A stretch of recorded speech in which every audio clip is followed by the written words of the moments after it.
What is up, everybody? Welcome to The Stack. I'm Alex. I'm Justin. And this is a short holiday stack You know, for you. It's time to relax, kick back, and only review a third to a half of the usual stack of comics that we do. Yeah, we're going to review some eggnog. We're going to review Christmas trees. We're going to review Santa Claus. And then we're going to wrap it all up by reviewing Hanukkah. That, yeah, it's all been building to our Hanukkah review. No, we only have a couple of titles. We're going to be talking about the stuff that came out on December 26th, I want to say. It was weird. I saw a bunch of stuff saying that it was coming out December 25th, which seemed wrong, but I think actually new comics came out on Thursday. It's a little bit of a catch-up day. It's strange, too, because we have 2 Wednesdays in a row that are Christmas and then New Year's. But I do think titles are actually coming out on New Year's, so we'll try to do something on time for that as well. But let's get into it. There were still some big issues that came out. First one I want to kick it off with is East of West, number 45, the final issue of Jonathan Hickman and Nick Dragotta's epic tale of what happens when the Civil War goes a little bit differently. And magic. Magic. Yeah, and also magic, but that's pretty much it. I mean, that's really all you need to know to jump right into the series. Super easy. You could jump in here in the last issue and know everything that's going on. Understand which of the white-bearded characters that look alike are the certain guys that are important for the story. I'll tell you what, I've read the previous 44 issues, and I also definitely knew what was going on in this last issue. Yes, definitely. But I will say, I mean, this is we talk about Jonathan Hickman a lot, especially with all of his X-Men stuff, about how dense of a writer he is, and how when it seems like he's like, finally, like, here's the premise, then he'll do an issue where it's like, oh my God, there's a secret island that's been having sex with Krakoa all this time. It always zags into a more deeper place when it comes to storytelling, and this series is a huge example of that. On the surface, it's this sort of like cowboy take on America, the different cultures of America, and how it would be sort of mashed up differently if the Civil War was different. Like you said, there was some old magic in the land, a lot of high technology from a different part of the country.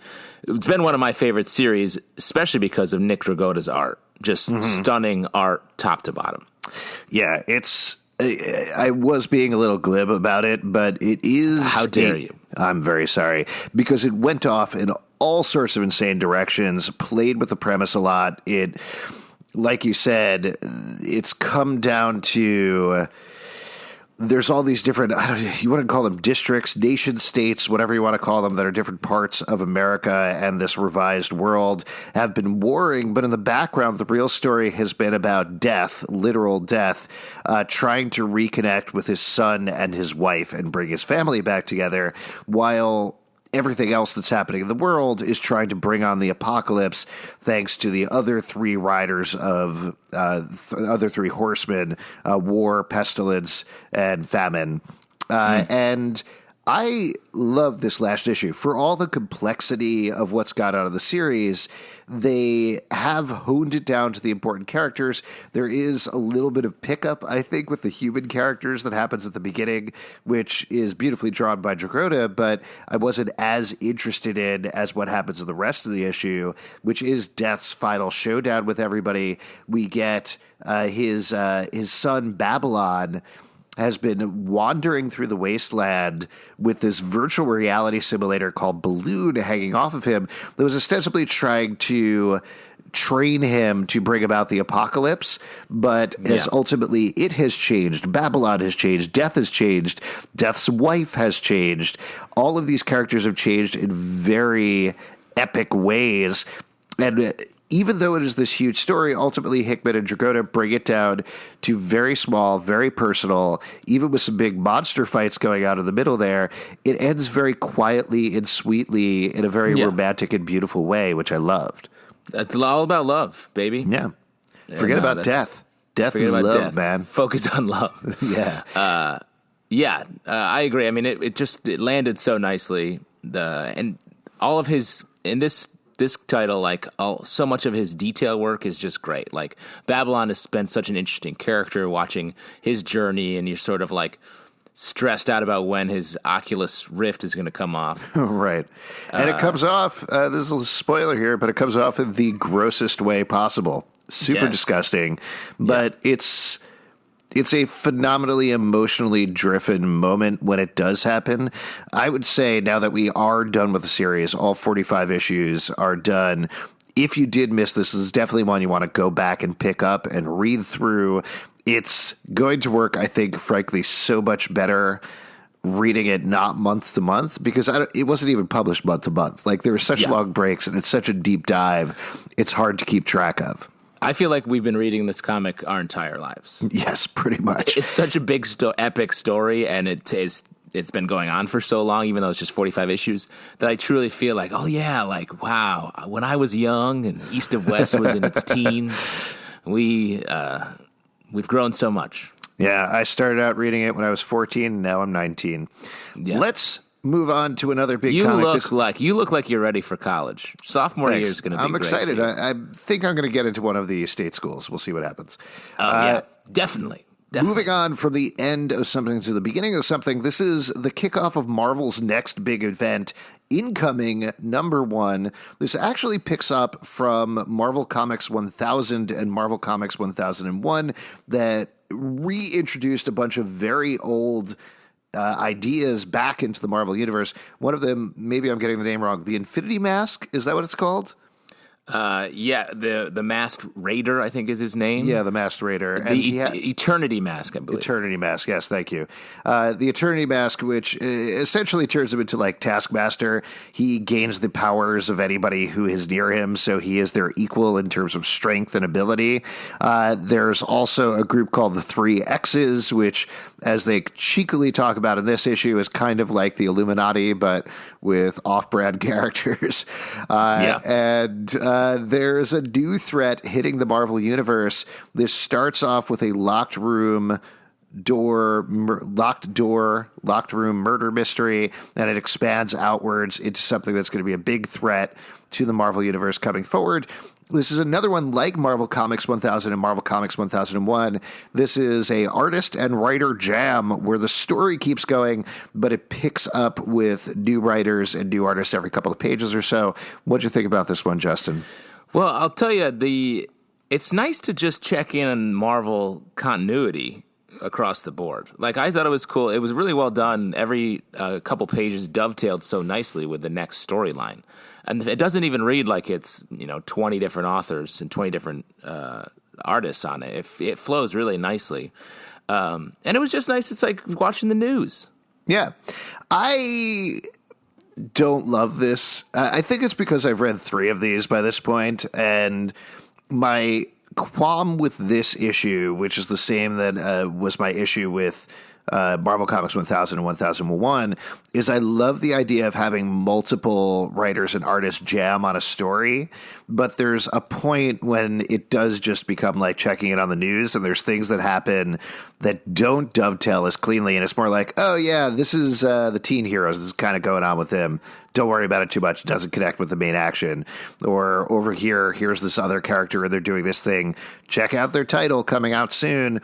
And if it was more focused when it is everybody picking up on different bits of this mystery, as it does in the beginning of the book and the end of the book, I like that. But the middle felt a little soft in terms of the story to me.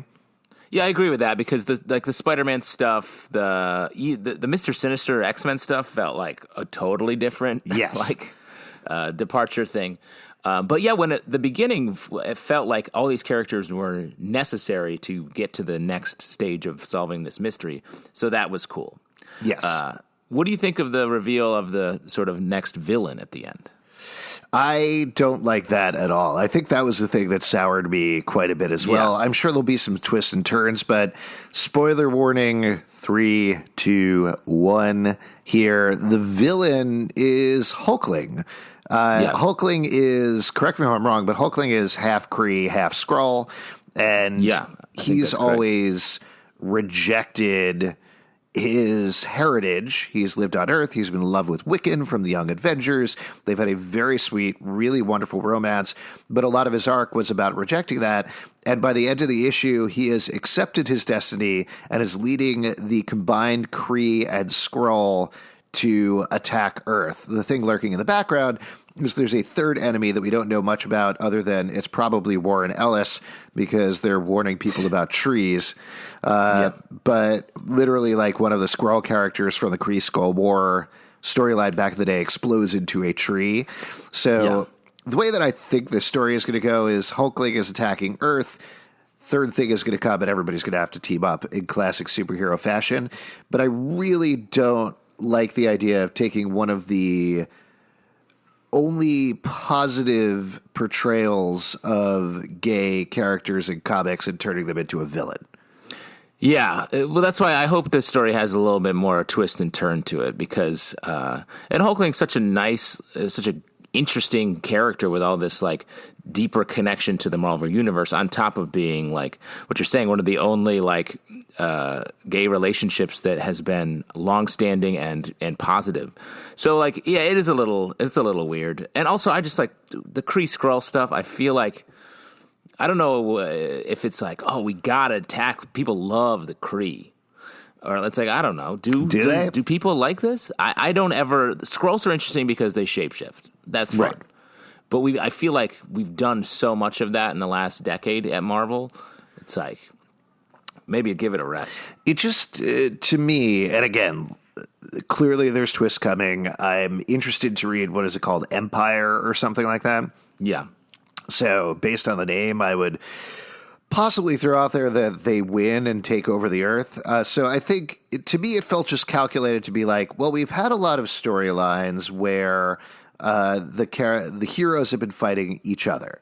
And then we had a War of the Realms, so we had the Thor thing.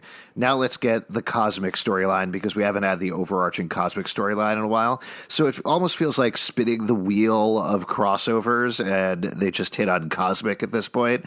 So what are you going to do with cosmic? You do Kree Skrull, and they attack the Earth.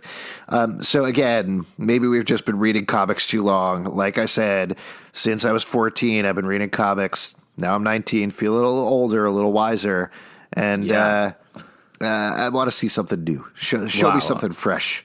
The classic freshman college idea. Like, you want to start over? You want to change your name from Alex to just Lex? Yeah. Get out there, wear a hat. Oh, you're going to be a hat guy. Nothing cooler than wearing a hat, bro. Oh, yeah. Regardless, even with these criticisms, I think there are enough pages that are good in this issue. I really like the Daredevil Elektra scene as well, which I think is the second one, which is very good. So if you are interested in finding out what's going on in the Marvel Universe, this is a good primer in everything that's happening or about to happen, even with the caveats we put out there.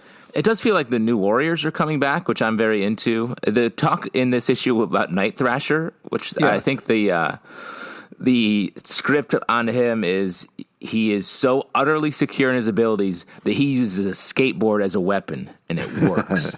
Which I was like, oh, it's so funny to take that so seriously. So I the New Warrior side of it, down for it. I'm here for it. Let's move on, talk about another Marvel comic book that came out this past Wednesday that I really liked a lot, and I was very surprised about. Doctor Strange Surgeon Supreme #1. The idea here is that towards the end of Mark Waid's last run on the book, which just ended, and now they're rebooting the book, Doctor Strange's hands were finally healed. He's been able to do sorcery with them, but he hasn't been able to do surgery. So now he is balancing still being Sorcerer Supreme of the entire universe at the same time as he's working at a hospital. I thought this was such a fun setup for a series, and I loved how they played it out. How'd you feel about it?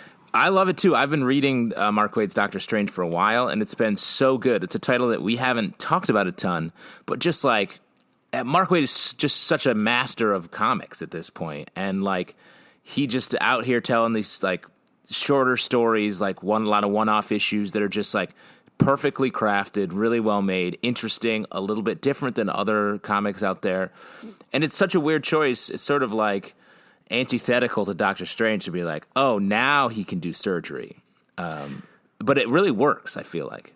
Yeah, I also, again, I think this comes from Mark Waid knowing what he's doing and being so precise and calculated about things.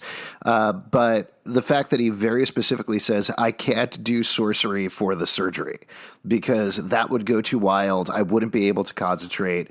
I'm just going to do this thing. I thought that was very smart to put that out of the first issue. I'm excited to see if they can keep it up because I feel like with titles like this, it often becomes like, okay, here's our very clear premise. He is a surgeon by day and a sorcerer by night. And then by the third issue is like, he's a sorcerer. Yeah, yeah, exactly. They're like, yeah, he's mostly doing surgery, but certain blood vessels are his kryptonite. And it's like, what do you mean? What are you talking about? But again, I don't know. I'm a sucker for anything that feels like a TV pilot, but in comic book form, but still leading into the actual 22-page length of the thing. And I think that's what they do here so well. Even if it's just a 12-issue run, even if they go back to status quo after that, I'm all on board. Dormammu is a dentist. Oh, no. That'll be fun. He's all teeth, right? That's the lines up and down his face? Well, that's what I think his thing. He's because he has so many teeth. He's always wanted to like understand them. Mm-hmm. So I think that's where we're going with this. Is, right. In the whole medical profession. Yeah. In order to understand teeth, you must become them. That's 100% true. That's what my dentist said to me. Yeah, your dentist is really like very poetic. That's I always walk in and to the nurse at the desk. I'm like, "What's up, mindless one?" And she loves it. Yeah, she's fun. That's fun. A lot of people call her that. It's a horrible nickname. I can't wait till we get all the like sort of dermatologists, all the Marvel characters in the Avengers becoming their favorite doctor profession. Great. All right, let's move on to another Image comic book, Criminal number 11. This is part 7 of the Avengers Endgame of criminal storylines that brings together pretty much every character that they have put in almost every single criminal book. Here, as always happens, a crew has been put together to rob a wrestling match. Things go horribly wrong, and then we follow up from there. Man, every issue of this is just so good. So good. I mean, I don't know, for anyone out there isn't reading this sort of little universe off to the side in Image of the criminal universe. I mean, we talk about it a lot. It's something to just get in there at some point. I mean, even if you don't know all the characters and the history that they've established, this is still a good story. It's still just a good like heist story. Yeah, and it is the sort of thing where, yes, you should read every issue, but you can jump in on any of them because you know what's happening, you know these stories, you know the general beats of it. What they're doing with this title is remixing it and diving deeper into the characters. The dialogue is so good, the narration is so good that it really is the sort of thing that you could just kind of pick up off the stands, get into it, then go back and read through if you really want to.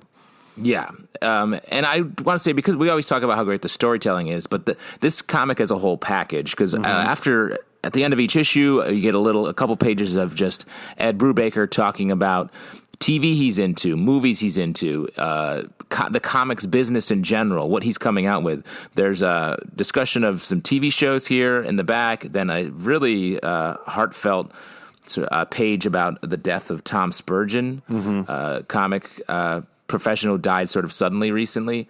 That's really just like touching and nice. And then it goes into every issue at the end has like a 2-page sort of film criticism of a famous noir, or not even famous, but a noir movie from sometime in the last century.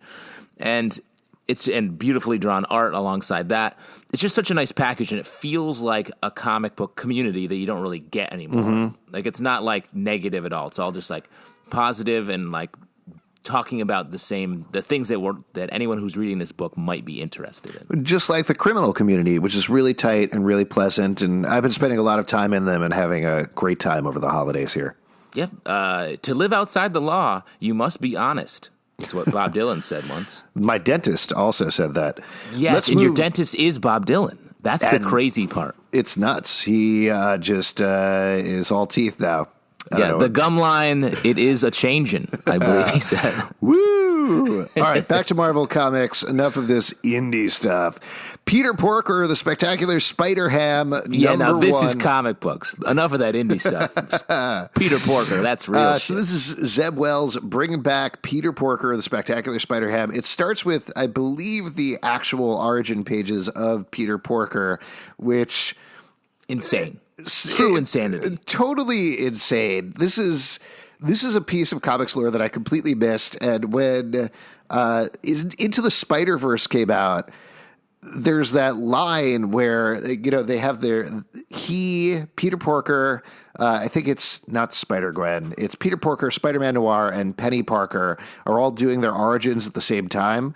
So I've watched that movie a bunch of different times, and it wasn't until my kids were like, wait, he was a spider bit by a pig, and I was like, no, that has to be wrong. You absolutely have to be wrong about that. That can't be right. And we kept rewinding it and trying to listen to it and rewinding it until I was like, that's crazy. But that's the actual comic book origin of Peter Porker. He was a spider bitten by a radioactive Aunt May and kept his spider powers, but turned into a pig and also gained her intelligence because she was a super smart scientist in this dimension.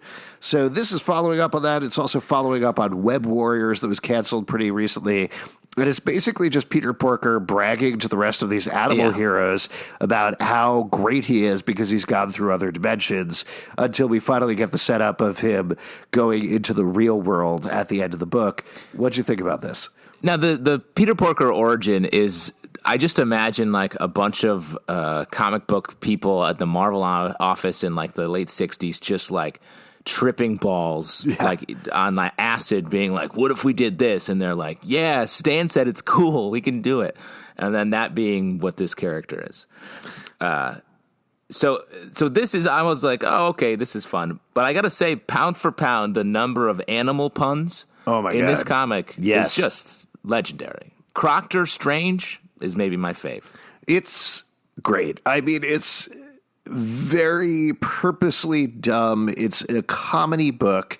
That's really all it's going for. But to your point, it works because the designs of the characters are great. They're very funny, and it just keeps going and going and going. A lot of them, I'm sure, have been set up throughout the history of Peter Porker. But even if you haven't read any of it before, it's still just a fun read. The place that it's going at the end is fun. It doesn't necessarily feel timely just because Spider-Verse was a while ago, but it doesn't matter. It's a good, fun book. Yeah, agreed. Very fun. Daredevil, another favorite. Mooster, fantastic. Did you find yourself trying to guess the puns before they got to them? Because exactly. That's what I was doing.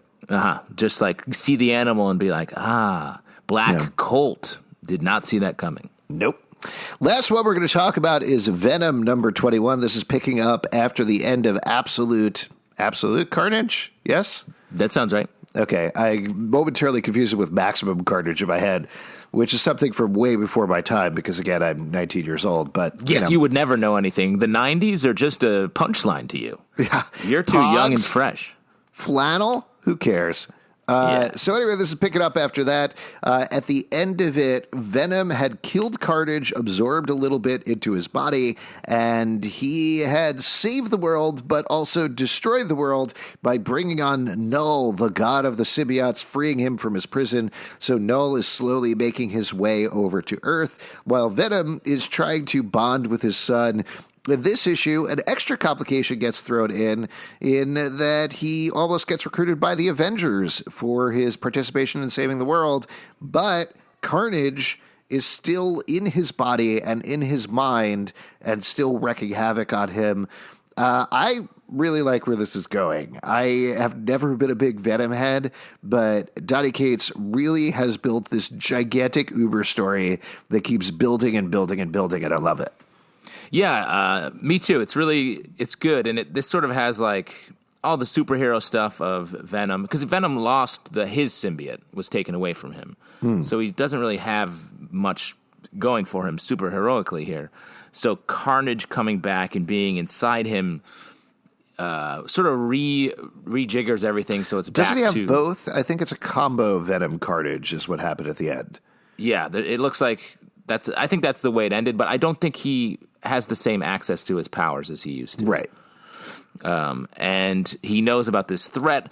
The most interesting thing is putting Eddie Brock in this position of making the quote-unquote selfish choice of like spending time with his son while he knows the world is coming to an end at the same time. Like, that's cool. It's all a great setup. This is, relatively speaking, a smaller storyline than what's happened before, but it's so deeply tied to Venom continuity. It's really smartly written. It's emotionally written, and the art's great too. This is Mark Baglia's on the art, right? Which is awesome to have him, as always, on a Spider-Man or Spider-Man related title. So it's very cool. Yeah, to me, he's this. When I was, because obviously I'm much older than you, I'm sort of a mentor to you. Right. By the way, when are your office hours again? You can come by anytime. If you get into this state school, we can't work together until you actually get in. Fingers crossed. I've been working on my football scholarship, so I think I'm gonna. I'm gonna do it. You're gonna crush it. And what are you? You're a place kicker or quarterback? Water boy. Waterboy, great. Yeah, they give out a lot of big money to the water boys. I was a water boy before I became a waterman. Good movie, by the way. All right, we are going to wrap up here. If you would like to support this podcast, patreon.com/Comic Book Club. Also, we do a live show every Tuesday night at 8 p.m. Excuse me. We're actually moving to 7 p.m. in the new year, Tuesday at 7 p.m. But every week, free at the Pit Loft in New York City. Also, you can subscribe to this podcast on iTunes, Android, Spotify, Stitcher, or the app of your choice. Twitter at Comic Book Live. Also, check us out on Facebook. And we'll be back on a more regular schedule after the holidays. 2020, the year where we're finally going to be more glib.